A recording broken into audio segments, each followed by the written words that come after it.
السلام علیکم every one. جیسا کہ پچھلے ایپیسوڈ میں آپ نے سنا تھا کہ امبر کی زندگی سب سے خطرناک مرحلے میں داخل ہو گئی تھی، کیونکہ وہ چار بازوں والی عجیب و غریب خلائی مخلوق کو پتہ چل گیا تھا کہ امبر کے خلیے لافانی ہیں۔ اس کے لیے اس کے بادشاہ نے حکم دیا تھا اپنے سائنسدان کو کہ اس کے جسم کے ٹکڑے ٹکڑے کر دیا جائے اور اس کے خلیے نکال لیا جائے۔ اس طرح سے ان کی نیت بن گئی تھی کہ وہ ان خلیوں کو اپنے جسم کے اندر داخل کریں گے اور ایسے وہ بھی لافانی ہو جائیں گے، کوئی ان کو شکست نہیں دے سکے گا، کوئی مار نہیں سکے گا ان کو۔ تو آگے ہم جانیں گے کیا وہ اپنے ارادوں میں کامیاب ہو سکے۔ اس ایپیسوڈ میں کیا وہ اپنے ارادوں میں کامیاب ہو سکے۔ تو چلے آئیے ایپیسوڈ کو کرتے ہیں سٹارٹ۔ شیلو کو اس کے سلنڈر میں دوائی کا انجیکشن دے کر ہمیشہ کے لیے بے ہوش کر دیا گیا تھا۔ دوسرے انجیکشن کے ذریعے غذا بھی اس کے جسم میں داخل کر دی گئی تھی۔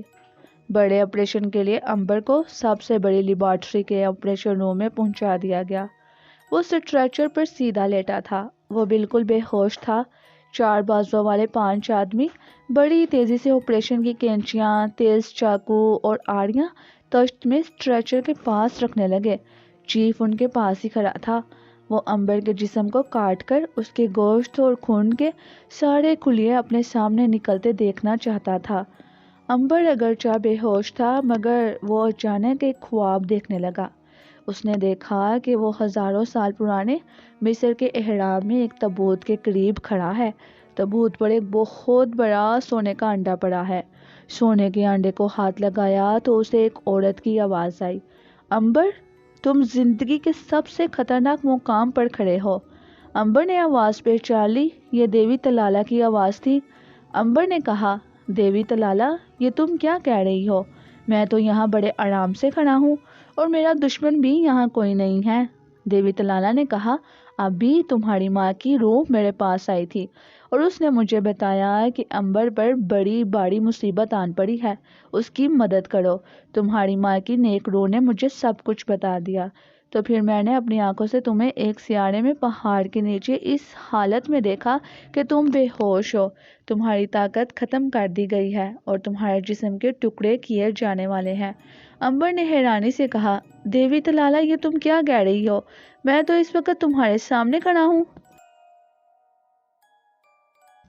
دیوی تلالہ نے کہا، یہ تم خواب میں یہاں کھڑے ہو، اصلی حالت میں تم ایک انوکھی مخلوق کی لیبارٹری میں، ان کے آپریشن روم میں ہو اور تم پر ایک خطرناک آپریشن کیا جانے والا ہے۔ اس انڈے میں جھانک کر دیکھو، تم اپنے آپ کو دیکھ سکو گے۔ اب جو امبر نے تابوت پر رکھے سونے کے انڈے پر نظر ڈالی تو کیا دیکھتا ہے کہ ایک کمرہ ہے درمیان میں آپریشن ٹیبل پر، جس پر وہ خود ہے، بے ہوش پڑا ہے، اور وہی 4 بازوں والی مخلوق کے آدمی اس کے پاس کھڑے اس کے جسم کو کاٹنے کی تیاریاں کر رہے ہیں۔ امبر تو چونک اٹھا، میرے خدا، کیا میری طاقت ختم ہو چکی ہے؟ دیوی تلالہ نے کہا، ہاں، اس وقت تم خواب میں میرے سامنے ہو، اصلی زندگی میں تم اس لیبارٹری کے آپریشن روم میں ہو۔ یہ لوگ تمہارے جسم کے سارے اعضاء کاٹ کر الگ الگ کر دیں گے، پھر ان کا ایک دوسرے سے جڑنا اسی لیے مشکل ہو جائے گا کہ ہو سکتا ہے کہ یہ تمہارے جسم کے ٹکڑوں کو اتنی دور پھینک دے ایک دوسرے کے قریب نہ پہنچ سکیں۔ امبر نے کہا، میں اپنی والدہ صاحبہ کی نیک روح کا شکر گزار ہوں کہ انہوں نے عین وقت پر تمہیں خبر کر دی۔ اب میری مدد کرو۔ اب مجھے یاد آ رہا ہے کہ یہ 4 بازوں والی مخلوق کالے پہاڑ کے شگاف میں سے نکل کر میرے پاس آئی تھی اور پھر میں بے ہوش ہو گیا تھا۔ دیوی تلالہ نے کہا، میں تمہاری یہی مدد کر سکتی ہوں کہ تمہارے جسم کو اپنے ارادے سے کام لیتے ہوئے فولاد سے زیادہ سخت کر دوں گی۔ اب تم آنکھیں بند کر لو، تم واپس جا رہے ہو۔ امبر نے آنکھیں بند کی تو اسے محسوس ہوا کہ وہ غائب ہو گیا ہے۔ اب وہ ہوش میں تھا لیکن حرکت نہیں کر سکتا تھا۔ اس نے اپنے آپ کو روم میں اسٹریچر پر پڑے ہوئے پایا۔ وہ دیکھ سکتا تھا، سن سکتا تھا، مگر آنکھوں کو حرکت نہیں دے سکتا تھا، بول بھی نہیں سکتا تھا، اپنے ہاتھ پاؤں بھی نہیں ہلا سکتا تھا۔ 4 بازوں والی مخلوق اس کے جسم کو کاٹنے ہی والی تھی۔ امبر نے ایک سرخ رنگ کے 4 بازوں والے آدمی کو دیکھا جس کے سینے میں سبز ہیرے والا لاکٹ چمک رہا تھا۔ امبر سمجھ گیا کہ یہ ان کا چیف ہی ہو سکتا ہے۔ چیف نے کہا آپریشن شروع کرو۔ زرد آدمی نے ایک تیز چاقو ہاتھ میں تھام لیا، دوسرے ہاتھ میں ایک آڑی تھی، تیسرے ہاتھ میں بھی ایک چھری تھی، چوتھے ہاتھ میں ایک کینچی پکڑی ہوئی تھی۔ اس ڈرونے آدمی نے چیف کا اشارہ پاتے ہی کام شروع کر دیا۔ اس کے چاروں ہاتھوں نے امبر کے جسم پر حملہ کر دیا۔ اس کے ہاتھ چاقو، آڑی اور چھری سے امبر کے جسم کو کاٹنے کی کوشش کرنے لگے، مگر وہ یہ دیکھ کر پریشان سا ہوا کہ امبر کے جسم پر چاقو، چھری اور آڑی کوئی اثر نہیں کر رہی تھی۔ چاقو تو امبر کے جسم سے ٹکراتے ہی ٹوٹ گیا، چھری ٹیڑھی ہو گئی اور آڑی کے دندے مڑ گئے۔ زرد آدمی نے حیران ہو کر چیف کی طرف دیکھا۔ چیف نے کہا یہ کیسے ہو سکتا ہے؟ زرد آدمی نے کہا چیف، اس شخص کا جسم پتھر سے بھی زیادہ سخت ہو گیا ہے۔ چیف نے کہا اسے مشین کے ذریعے کاٹو۔ اسی وقت باقی سبز اور نسواری آدمی وہاں تیزی سے ایک مشین لے آئے جس کی آڑی بڑی تیزی سے گردش کر رہی تھی۔ لکڑی چیرنے والی گول آڑی کو امبر کے جسم سے لگایا گیا تو تڑک کی آواز کے ساتھ آڑی ٹوٹ گئی۔ اب تو وہاں کھڑی ساری مخلوق تعجب سے ایک دوسرے کا منہ تکنے لگی۔ امبر کے جسم کو ہر طرح سے کاٹنے کی کوشش کی گئی، مگر ہر بار چار بازوں والی مخلوق کو بڑی ناکامی ہوئی۔ زرد آدمی نے کہا چیف، اس کا جسم فولاد سے بھی زیادہ سخت ہو گیا ہے۔ چیف نے کہا کہ اسے لیزر شعاع سے کاٹ دو۔ اب تو لیزر شعاع والی ڈرونی مشین سامنے لائی گئی۔ امبر اس مشین کو تک رہا تھا کیونکہ وہ اس کے بالکل سامنے پاؤں کی جانب تھی۔ اس میں سے ایک پستول کی نالی نکلی ہوئی تھی جس کا رخ امبر کے نچلے دڑ کی طرف تھا۔ چیف نے خود لیزر گن کا بٹن دبایا اور تڑاک کی آواز کے ساتھ لیزر گن میں سے ایک تیز سرخ شعاع نکلی اور امبر کے پیٹ پر پڑی۔ اگر امبر کی جگہ کوئی دوسرا آدمی ہوتا تو اس کا تو نچلا دڑ ہی الگ ہو جاتا، مگر امبر پر ذرا بھی اثر نہیں ہوا تھا۔ لیزر شعاع امبر کے پیٹ پر چمک رہی تھی، مگر چیف نے ہار نہیں مانی تھی۔ اس نے اپنے چار بازوں والی مخلوق سے کہا کہ اسے بنفشی شعاعوں کے سیل میں ڈال دو۔ بنفشی شعاعیں اسے موم کی طرح سے نرم کر دیں گی۔ امبر بھی سن رہا تھا۔ اس وقت امبر کے اسٹریچر پر بنفشی شعاع والے روم میں پہنچا دیا گیا۔ اس چھوٹے سے زرد رنگ کے کمرے کے درمیان میں ایک شیشے کا چوکور باکس رکھا تھا۔ یہ باکس کافی چوڑا تھا۔ امبر کو اس باکس میں ڈال کر اوپر سے ڈھکنا بند کر دیا گیا۔ پھر ایک بٹن دبایا گیا تو شیشے کا باکس بنفشی شعاعوں سے بھر گیا۔ امبر کا سارا وجود بنفشی ہو گیا۔ کمرہ بند کر کر زرد اور سبز آدمی وہاں سے چلے گئے۔ اس باکس کو ایک دن بعد کھولا جانا تھا۔ امبر نے اپنے جسم پر سوائے روشنی کے اور کچھ بھی محسوس نہ کیا۔ بنفشی شعاعیں اس کے جسم پر ذرا سا بھی اثر نہیں کر رہی تھیں۔ امبر خاموشی سے لیٹا خلا باز شیلا اور ناگ کے بارے میں سوچنے لگا کہ ان کے ساتھ کیا گزری ہوگی۔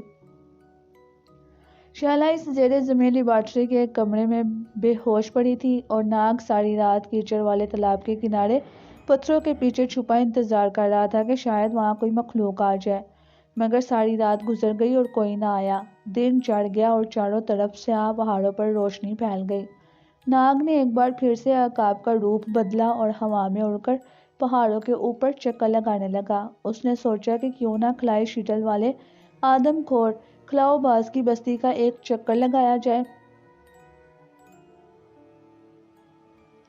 ہو سکتا ہے کہ وہاں سے کوئی سراغ مل جائے۔ ناگ اڑتا اڑتا آدھے گھنٹے میں خلاؤ بازوں کی بستی میں پہنچ گیا۔ اس نے دیکھا کہ لمبی لمبی داڑھیوں والے وحشی خلاؤ باز کے الاؤ کے گرد جمع تھے اور اپنے ایک روز پہلے والے مردہ ساتھی کا بچا ہوا گوشت بھون کر کھا رہے تھے۔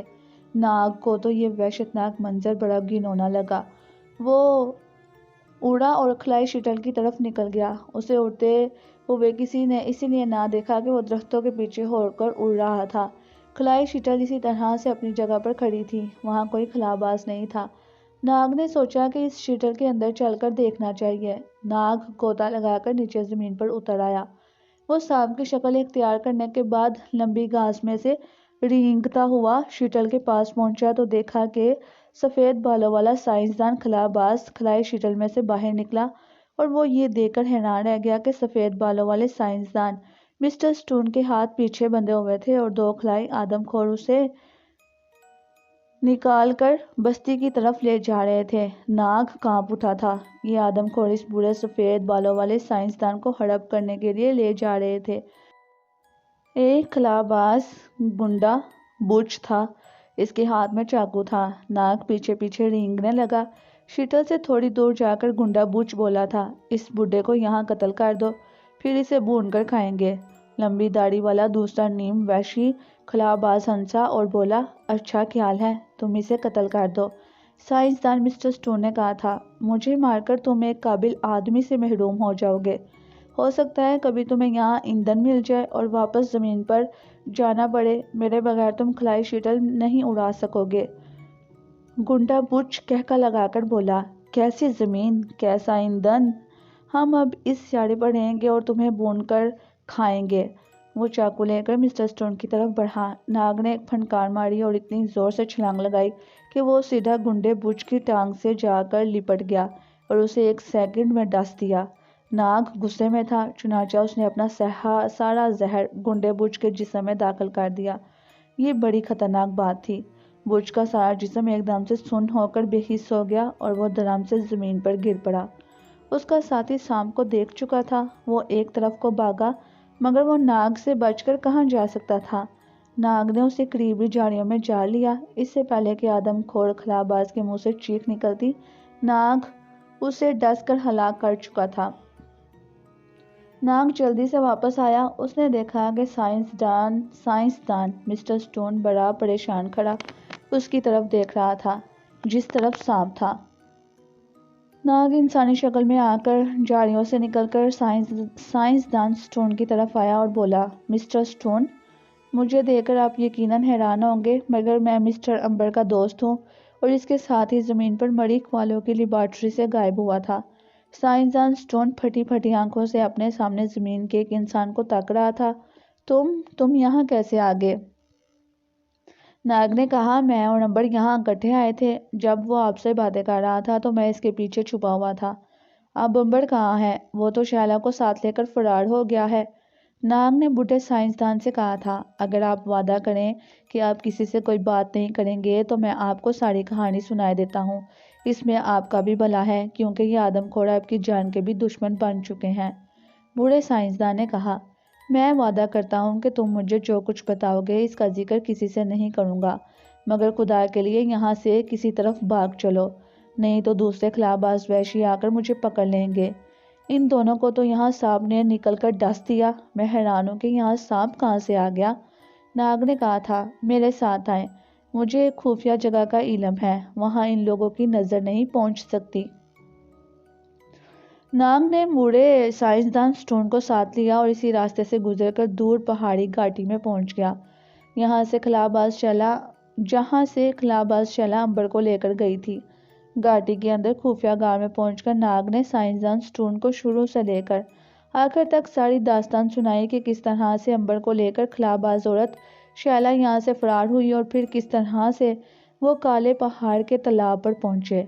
یہاں سے آگے ناگ نے کہانی میں ذرا سی تبدیلی کرتے ہوئے کہا، تالاب پر پہنچنے کے بعد میں ذرا چکر لگانے کے لیے پہاڑوں میں گیا۔ جب واپس آیا تو دونوں وہاں نہیں تھے۔ میں نے انہیں بہت تلاش کیا مگر وہ مجھے کہیں نہیں ملے۔ سائنسدان سٹون نے سر کھجاتے ہوئے پوچھا، کیا تمہیں یقین ہے کہ سیاہ تالاب کے کیچڑ میں ڈیزل کے اجزاء موجود ہیں؟ ناگ نے کہا تھا، ہاں، ہمیں تالاب کے کیچڑ میں سے ڈیزل کی بو آ رہی تھی۔ سائنسدان سٹون بولا تھا، ہم نے یہ سن رکھا تھا کہ دور کالے پہاڑوں پر اسیب رہتے ہیں اور وہاں ویرانہ ہے، اس لیے ہم ادھر کبھی نہیں گئے۔ ناگ نے کہا تھا، مجھے تالاب کے کنارے سیاہ پہاڑ کے اوپر رات کو سبز روشنی بھی دکھائی دی ہے۔ مسٹر سٹون، مجھے یقین ہے کہ ان پہاڑوں میں کوئی مخلوق آباد ہے اور اسی مخلوق نے امبر اور شیلا کو اغوا کیا ہے، ہمیں ان کی مدد کرنی چاہیے۔ سائنسدان سٹون سوچ میں پڑ گیا اور پھر بولا، اگر تالاب کے کیچڑ میں ڈیزل ہے تو ہم اپنی زمین پر واپس جا سکتے ہیں، ہم اپنی خلائی شٹل کے لیے ایندھن حاصل کر سکتے ہیں۔ ناگ نے کہا، مگر پہلے ہمیں امبر اور شیلا کا سراغ لگانا ہوگا۔ مسٹر سٹون کہنے لگا، ہاں، ان کا بھی سراغ ضرور لگائیں گے، تم مجھے کالے پہاڑوں کے تالاب پر لے چلو، کیا تم اس کا راستہ جانتے ہو؟ ناگ نے کہا، ہاں، مجھے راستہ معلوم ہے، میرے ساتھ چلیں۔ لیکن وہاں جاتے جاتے ہمیں 2 دن لگ جائیں گے۔ کیا آپ کے پاس اتنے دنوں کے لیے پانی اور گاز ہے؟ سائنسدان نے جیب میں سے ایک تھیلی نکالی۔ اس میں ایک ڈبی تھی۔ ڈبی میں زرد رنگ کی 15-20 گولیاں تھیں۔ سائنسدان اسٹون نے کہا، یہ غذائی گولیاں ہیں۔ ایک گولی کھانے سے انسان کو 1 ہفتے تک کھانے اور پانی کی ضرورت محسوس نہیں ہوتی۔ لو، ایک گولی تم کھا لو۔ ناگ اسے کیا بتاتا کہ مجھے تو کھانے کی ضرورت نہیں ہے۔ اس نے بھی ایک گولی کھا لی۔ اب وہ سائنسدان اسٹون کو ساتھ لے کر کالے پہاڑوں کے سفر پر روانہ ہو گیا۔ راستے میں سائنسدان اسٹون نے بڑے تعجب سے کہا تھا، میری تو سمجھ میں ابھی تک یہ بات نہیں آئی کہ اس علاقے میں سانپ کہاں سے آ گیا۔ میں نے خود اپنی آنکھوں سے سانپ کو دیکھا تھا۔ اس کا رنگ سیاہ تھا اور آنکھیں سرخ تھیں۔ ہم 2 برس سے یہاں ہیں، ہمیں آج تک کبھی کوئی سانپ یہاں نظر نہیں آیا۔ ناگ نے سنجیدہ ہو کر کہا، ہو سکتا ہے کوئی سانپ ادھر ادھر گھومتا گھماتا نکل آیا ہو۔ ہاں، میرا بھی یہی خیال ہے۔ سائنسدان یہ کہہ کر چپ ہو گیا۔ گھاٹی سے نکل کر وہ دریا کے کنارے آ گئے۔ ناگ نے سائنسدان اسٹون سے پوچھا کہ کیا اسے تیرنا آتا ہے؟ بوڑھے سائنسدان نے مسکرا کر کہا، ہمیں اسکول میں ہی تیرنا سکھایا جاتا تھا۔ وہ دریا میں اتر گئے۔ دریا میں تیرتے تیرتے وہ دوسرے کنارے پر آ گئے۔ یہاں سے ان کا سیاہ پہاڑوں کی طرف سفر پھر سے شروع ہو گیا۔ چلتے چلتے انہیں رات ہو گئی۔ وہ رات انہوں نے جنگل میں ہی گزار دی۔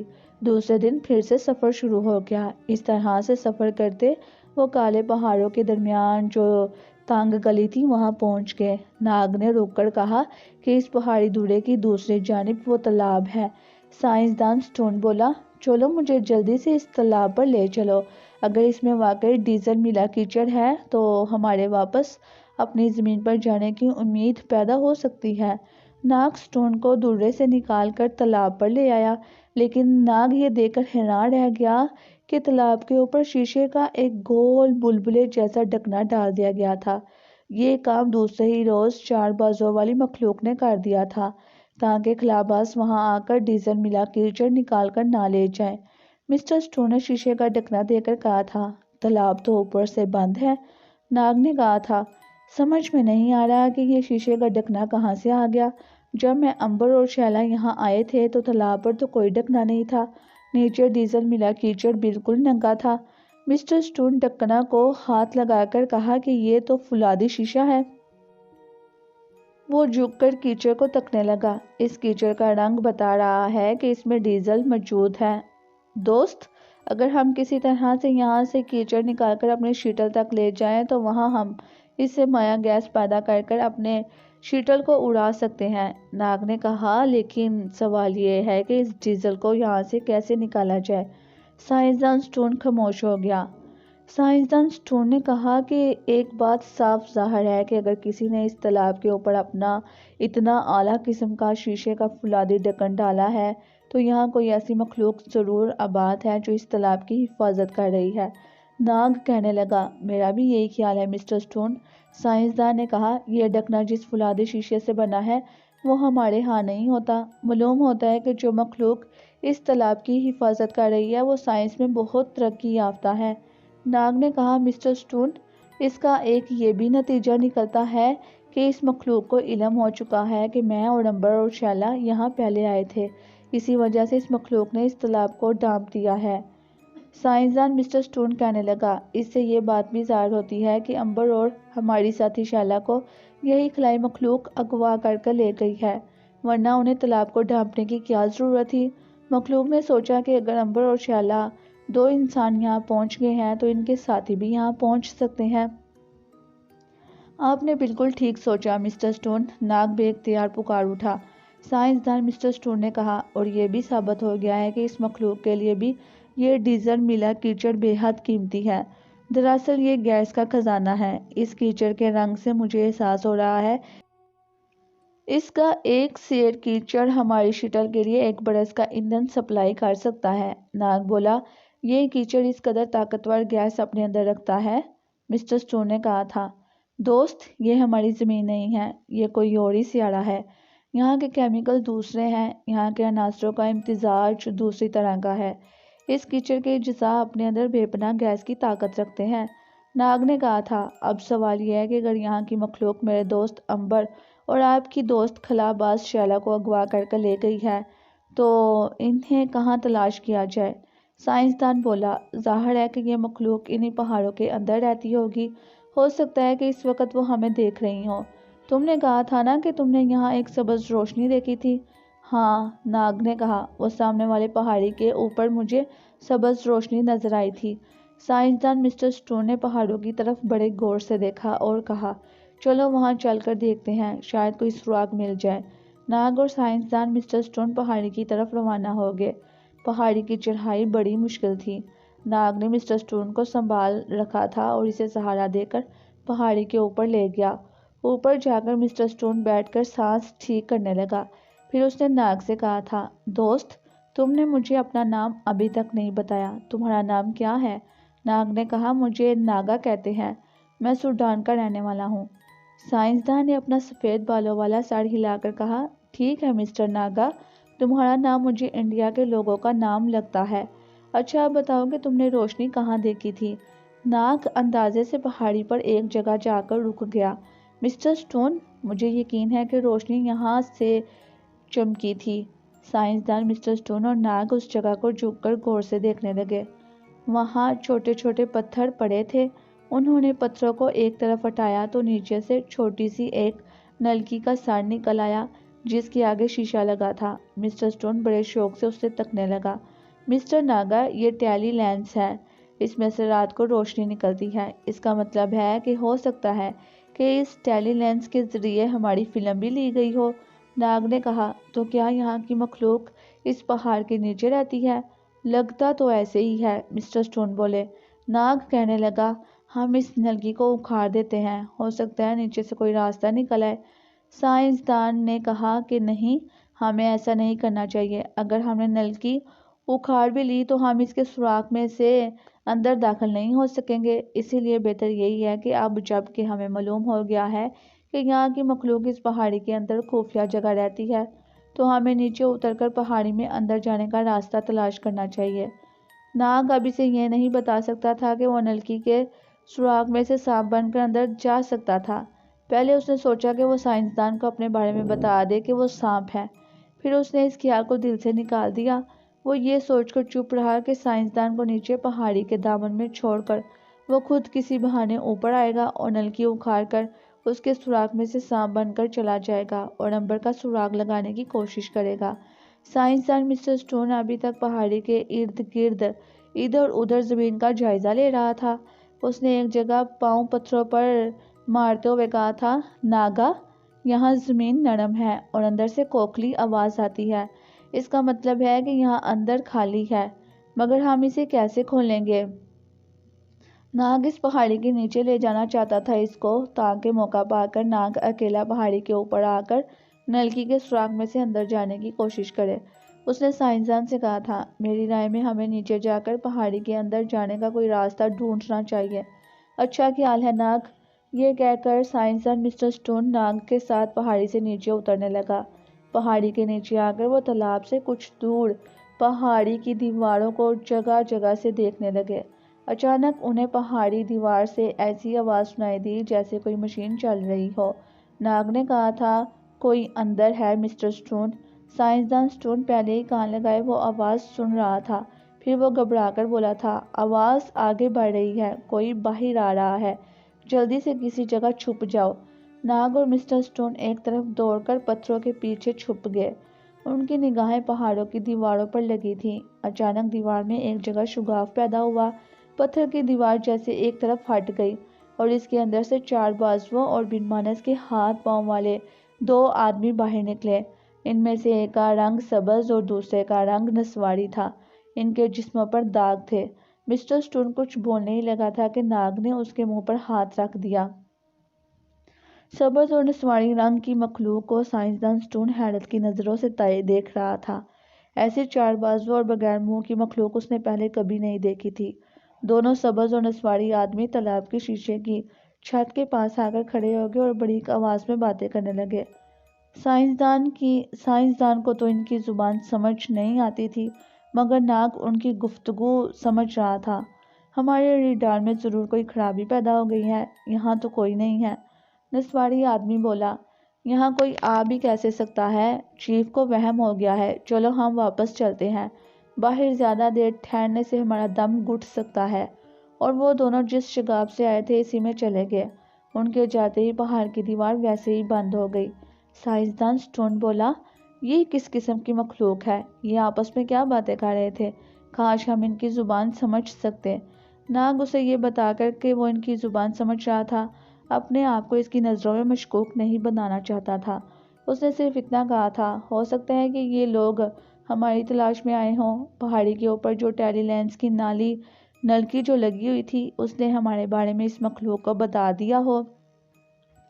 ہمیں یہاں سے کسی دوسری جگہ چلے جانا چاہیے۔ تم ٹھیک کہہ رہے ہو، ناگا، سٹون نے کہا، لیکن ہمیں ہر حالت میں اس تالاب کے کیمیاوی کیچڑ کو حاصل کرنا ہوگا۔ ناگ بولا، یہ ہم بعد میں بھی کر لیں گے، پہلے ہمیں کسی خفیہ جگہ چھپنا ہوگا۔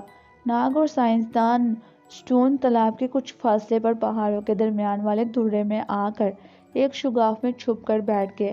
یہاں سے انہیں ڈھکا ہوا تالاب صاف نظر آ رہا تھا۔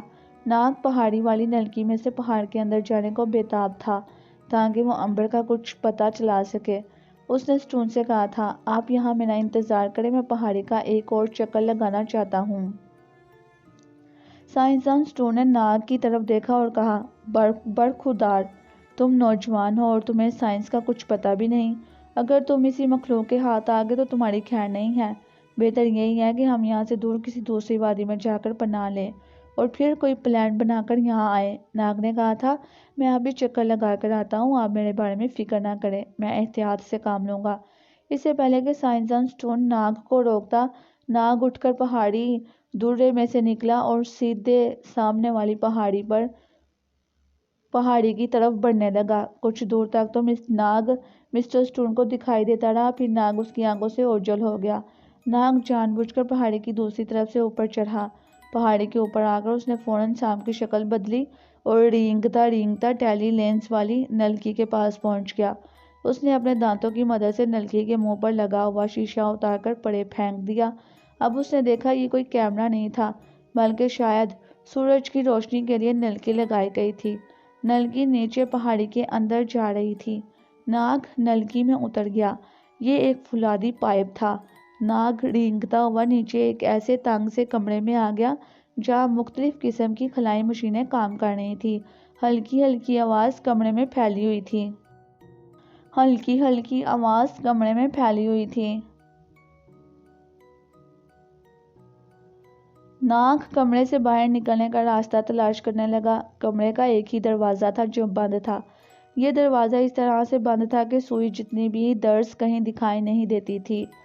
ناگ نے کمرے کے چاروں کونوں کو چکر لگایا۔ ایک جگہ دیوار کے کونے میں فرش کے ساتھ ہی نالی بنی ہوئی تھی۔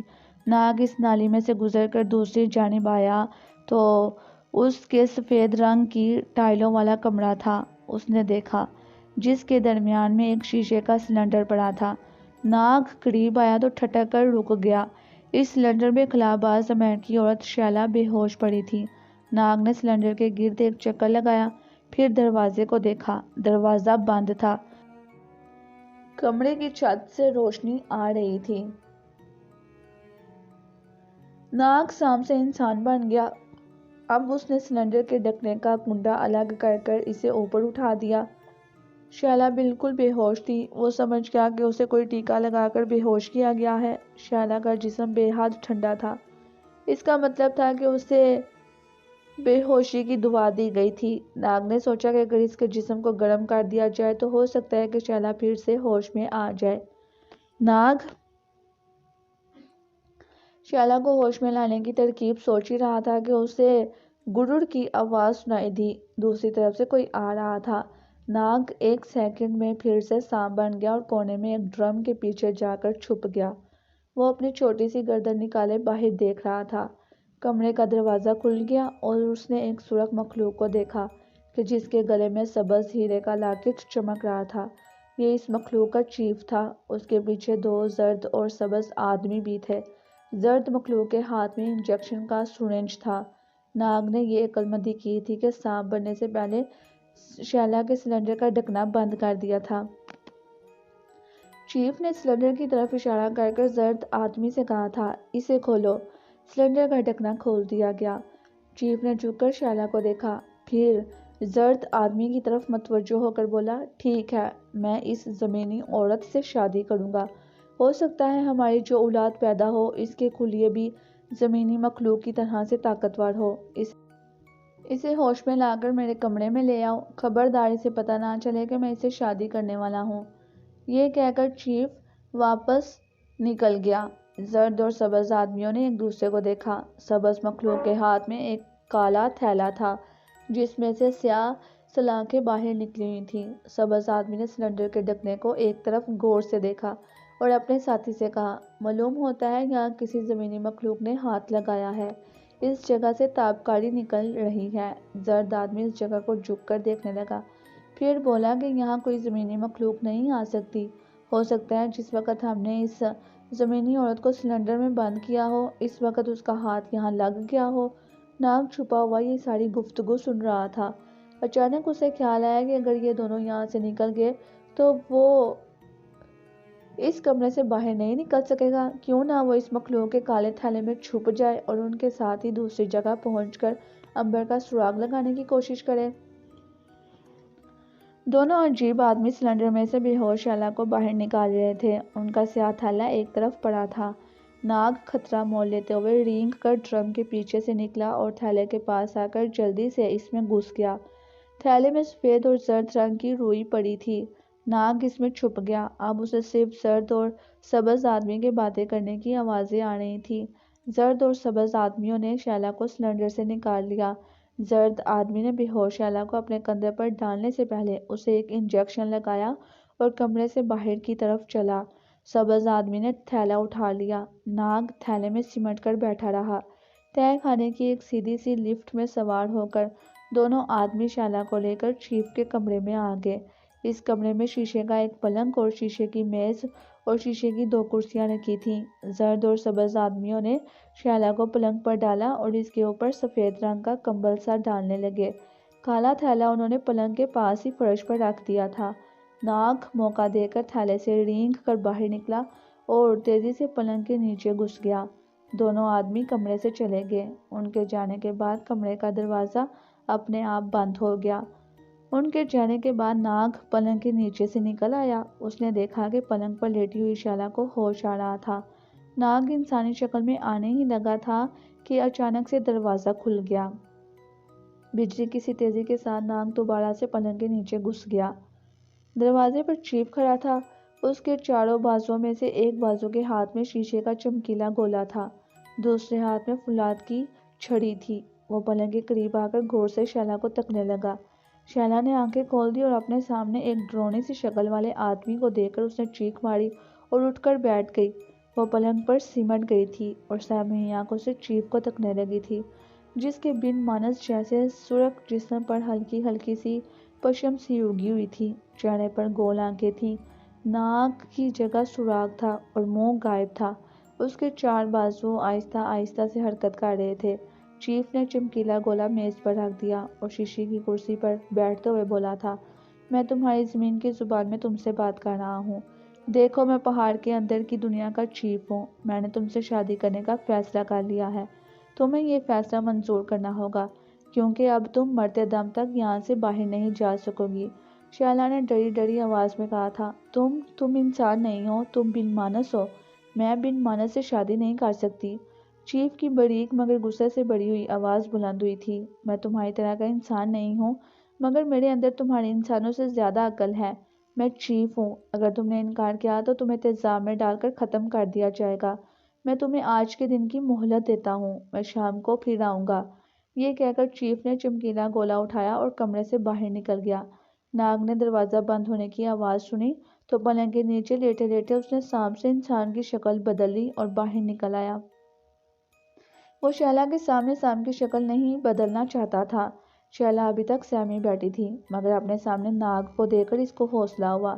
شیلا نے ناگ کو پہلے کبھی نہیں دیکھا تھا، مگر وہ اپنے سامنے اپنے جیسے انسان کو دیکھ کر اس کی ہمت بندھ گئی۔ اس نے ناگ سے پوچھا تھا، تم انسان ہو نا؟ میرے جیسے انسان؟ مگر تم یہاں کیسے آ گئے؟ ناگ نے سوچا کہ سیالہ کے سامنے ساری بات کھول دینی چاہیے۔